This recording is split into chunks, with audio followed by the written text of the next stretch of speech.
Vamos então ao tema de fundo da presente edição.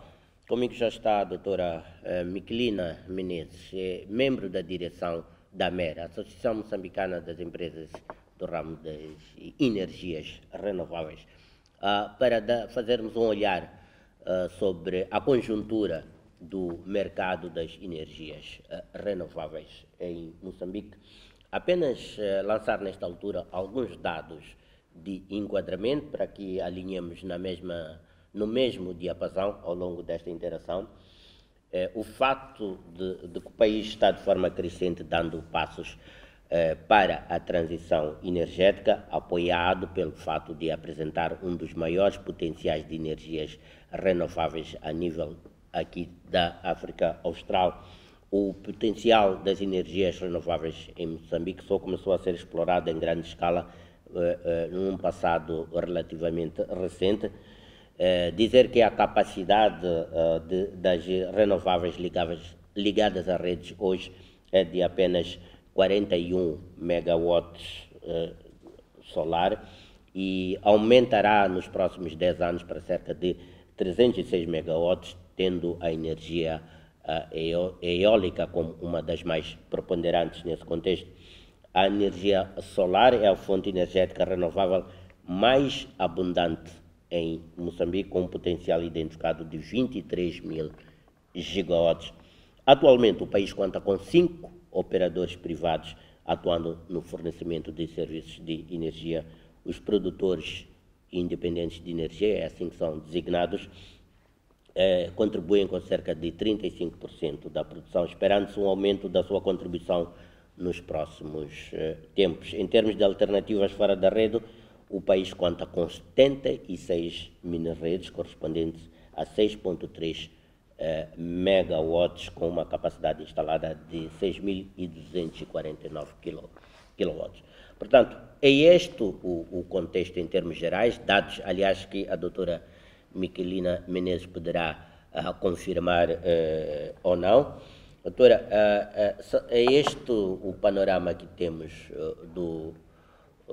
da conjuntura, da paisagem do setor das energias renováveis em Moçambique. Comecemos de um acontecimento mais recente e depois iremos aos aspectos estruturantes do setor.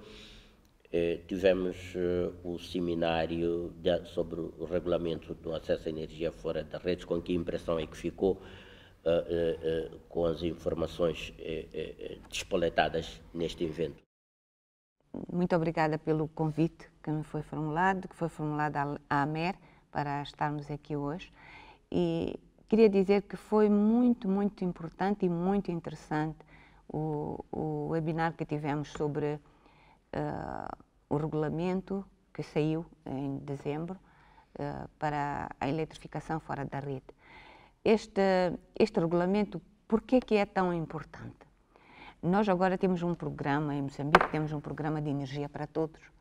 E esta energia para todos não é só a EDM que pode fornecer energia e garantir que até 2030 100% da população esteja eletrificada. Há outras formas, nomeadamente as energias renováveis.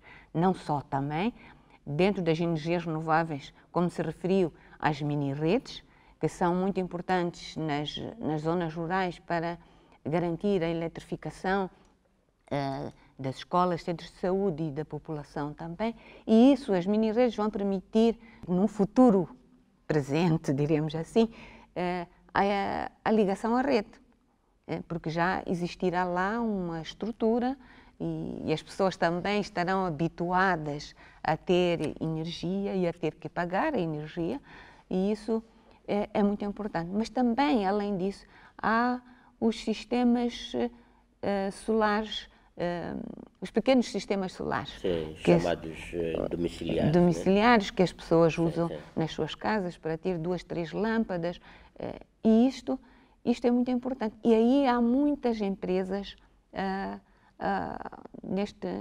fazer este regulamento atende às expectativas? Atende às expectativas, mas ainda é preciso fazer mais alguma coisa. Fazer, por exemplo, a questão das tarifas é muito importante, e também foi referido a questão dos benefícios que se possa ter. E há um aspecto também, um aspecto importante, que preocupa as empresas é a questão dos impostos. Sim. Portanto, é um aspecto que é preciso pensar. Como é que nós vamos garantir que a incidência dos impostos não seja tão elevada que isso signifique também, no fim, para o consumidor, porque no fim quem paga é o consumidor. Um quadro tributário mais incentivador. Mais incentivador, mais atrativo para o investimento. E também para as empresas, para poderem continuar a subsistir. Pois. Porque depois temos o inverso, não conseguimos que as pessoas possam ter os sistemas. Eu estou a referir agora em particular aos pequenos sistemas que podem beneficiar grande parte da população e se não tiverem estes incentivos, tornam-se demasiadamente onerosos para as populações. Sim, isso pode comprometer a expansão do setor. Portanto. Isso pode comprometer, é um aspecto que é importante, que valia a pena estudar e pensar mais nisso. Sim, doutora Miquelina, a AMER tem-se mostrado muito ativa a essa percepção. Qual é o papel a que se propôs para a dinamização do mercado das energias renováveis em Moçambique? Qual é a ideia central neste momento da AMER, tendo em conta as circunstâncias e o estágio atual do setor e a tendência que apresenta? A AMER, o que é que se pretende que a AMER seja? Ainda não somos o que gostaríamos de ser. É ser uma organização de referência nesta questão das energias renováveis. Portanto, sermos um interlocutor do setor privado, um interlocutor junto do governo, um interlocutor que possa representar todas diremos, as empresas do setor privado nesta área das energias renováveis. E a AMER pretende também ter parcerias, e são essas parcerias que vão garantir, diremos, o ser interlocutor. Parcerias quer com o governo, parcerias quer com o setor privado, quer com as organizações do governo. O que é que isso significa? Olhando para o webinar de ontem, significa que se a AMER tiver uma parceria com o governo, tem mais acesso à informação e também essa informação pode chegar mais ao setor privado. Mas a AMER ainda, como se costuma dizer, ainda precisa de crescer. Portanto, é uma organização em crescimento, mas que já está a enfrentar desafios muito importantes. Grandes, né? Muito grandes. Há questões muito prementes no setor, sim, né? que exigem uma resposta adequada por parte da... E a AMER tem procurado, no máximo, estar perto, diremos, dos políticos decisores, como referimos há bocado, por exemplo, participou na revisão da lei da eletricidade, também nesta questão mesmo deste regulamento, e tem tido uma interação grande com o governo neste sentido das energias renováveis. E, por outro lado, também com as empresas, que são membros da AMER, e, por outro lado, também com os doadores, porque os doadores também têm apoiado bastante a AMER, no sentido de garantir que a AMER seja, de facto, este interlocutor, mas que seja uma organização estruturada, organizada e que, de facto, possa representar os interesses dos seus associados. Portanto, é o grande desafio que a AMER tem, a sua organização, a sua capacidade para poder responder a este desafio. E tem tido este apoio, diríamos, de grande parte dos doadores, na sua organização, na sua constituição. Pois, doutora, analisemos agora a tendência de evolução do setor do mercado das energias renováveis. Neste momento, quais são os principais marcos que o setor conheceu? Assim, de forma muito sucinta, quais são as conquistas que o setor conheceu num passado relativamente mais recente? Eu penso que uma das grandes conquistas foi nós conhecermos o nosso potencial. O que é que nós temos em termos de potencial, em termos de energias renováveis?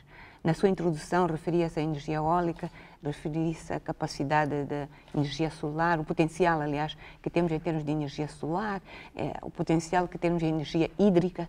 Portanto, este foi um marco importante para nós podermos ver o que é que nós temos e o que é que nós podemos fazer com o que temos. E se olhar para o tempo presente, diremos, vemos os grandes projetos que estão a ser desenvolvidos pela própria EDM, de energia solar, em Cuba, agora há um novo projeto em Niassa. Portanto, isto está-nos a mostrar que é possível nós usarmos a energia renovável. E ainda por cima, a grande vantagem, por exemplo, da energia solar é o tempo da execução de um projeto, que é muito pequeno, em comparação com um projeto hídrico, que leva muito mais tempo. E isso são marcos importantes, que mostram que o país está a caminhar nesse sentido. Quando se faz o programa de energia para todos e se estabelece que se não estou em erro, cerca de 30% da eletrificação deve ser feita usando as energias renováveis, isto está a mostrar qual é a tendência que nós temos. Significa que... Essa fasquia de 30%, ela é satisfatória ou as energias renováveis, tendo em conta a importância crescente que têm tido por conta até dos ventos da transição energética, podia ser um pouco maior, uma meta um pouco mais ambiciosa, se calhar? Poderia ser, mas temos que ter em conta os investimentos que devem ser feitos nesse sentido, porque é preciso também garantir que a rentabilidade dos projetos. É preciso garantirmos que quando vamos eletrificar uma zona também temos retorno, temos rentabilidade, tornar as empresas rentáveis. E isso também é um fator, porque algumas zonas do nosso país sabemos que não têm capacidade suficiente de pagar. Pois. Então temos que ter também esse aspecto em conta. Onde é que nós encontramos a energia que possa ser, diremos, mais barata, entre aspas. Sustentável para os investidores. Para os investidores, é isso. Por isso também se optou pela questão das mini-hídricas. As mini-hídricas, o que é que significa? Significa que vai se eletrificar uma determinada zona. E o investimento, embora seja um investimento também considerável, mas já não vai ser um grande investimento, mas também vai poder beneficiar uma zona pequena, que vai permitir também a rentabilidade daquele projeto. E como sabe, por exemplo, a questão da energia solar, as questões de manutenção não são muito elevadas. Portanto, a manutenção... Tendo em conta os investimentos exigíveis para a implantação de projetos de energias renováveis e, sobretudo, o enfoque ao mercado aonde essas energias estão a ser canalizadas, referiu-se aqui ao poder aquisitivo desses potenciais consumidores. Isto não coloca em causa a viabilidade nas circunstâncias atuais das energias renováveis em Moçambique? Eu acho que não. A minha opinião é que não. O que nós devemos é, exatamente, como eu dizia, olhar como é que ter uma estruturação, uma planificação de como é que vamos fazer. Os exemplos que dei das mini-hídricas, dos sistemas solares isolados, portanto, os sistemas, os Solar Home Systems, como se diz, em que as pessoas têm um sistema na sua casa que permite ter, dependendo do sistema, se é grande ou pequeno, pode ter uma televisão, um congelador, etc. E nós temos tido muitos projetos que têm permitido que as pessoas possam adquirir esses sistemas e poder ir pagando, por exemplo. Outros que permitem, que é através da prestação, diremos, do serviço. Sim, sabemos que nesta altura esses sistemas têm sido subsidiados, mas sabemos que os subsídios são medidas transitórias, é preciso que os projetos se tornem autossustentáveis, não é, economicamente viáveis, É essa questão que coloco como preocupação. Se olharmos para aquilo que eu dizia há bocado, a questão da isenção dos impostos vai permitir Dar essa sustentabilidade. Dar essa sustentabilidade. É uma questão importante. Porque as pessoas hoje em dia do campo gastam na compra de lenha, na compra de petróleo, de iluminação. Portanto, este valor poderá ser usado exatamente para pagar uma prestação. E é ambientalmente mais aconselhável. Portanto, eu penso que é possível e devemos caminhar nesse sentido. E também criar o hábito das pessoas. É preciso também a sensibilização, é muito importante. Como é que as energias renováveis podem aumentar a sua expressão, o seu contributo em aspectos como crescimento econômico, diversificação da economia, competitividade da nossa economia e para não falar da própria transição energética? Nós podemos ter, por exemplo, na agricultura. Na agricultura nós podemos ter sistemas que podem ser usados para fazer irrigação. Isso, sabemos nós que a agricultura é a base de desenvolvimento do nosso país. Então, nas zonas rurais, portanto, a questão das bombas, água, portanto, é importante, isso pode permitir o desenvolvimento e o crescimento. Na educação, nós falamos da educação e a educação é a questão essencial, primordial. Um país sem educação, sem saúde e educação, não se vai desenvolver. Se nós tivermos as escolas com condições para terem iluminação, poderem usar computadores, as novas tecnologias, portanto, isto vai permitir o desenvolvimento. Nos centros de saúde, poder congelar as vacinas, poder fazer partos com condições, portanto, tudo isto é desenvolvimento. Pessoas com saúde, pessoas com educação. E as energias renováveis conseguem se apresentar aí de forma mais competitiva, do ponto de vista de custos para esses serviços? São mais competitivas, sem dúvida. São mais competitivas. E aí nós vemos o papel da AMER também, no incentivar estas empresas a continuarem a desenvolver esses projetos nas zonas rurais e com parcerias com os doadores, também para garantir o financiamento, a continuação destes financiamentos para garantir a sustentabilidade desses projetos. Não é uma coisa fácil, como nós estamos aqui a falar, mas é um processo. É um processo. Referiu-se aqui à questão dos impostos aplicáveis, da carga tributária que neste momento incide sobre este setor. Sente a AMER que há receptividade em rever este aspecto pelas autoridades competentes? A AMER, diremos, ainda não teve um papel determinante, mas a AMER está a trabalhar nesse sentido, com o setor privado, com as empresas privadas, com também a parte do Ministério dos Recursos Minerais e Energia, para encontrarmos uma plataforma de podermos resolver ou apoiar na solução. Ainda não temos uma proposta concreta da Já foram AMER. feitos alguns estudos sobre isso, mas é preciso dar uma continuidade. É preciso continuar a trabalhar nesse sentido.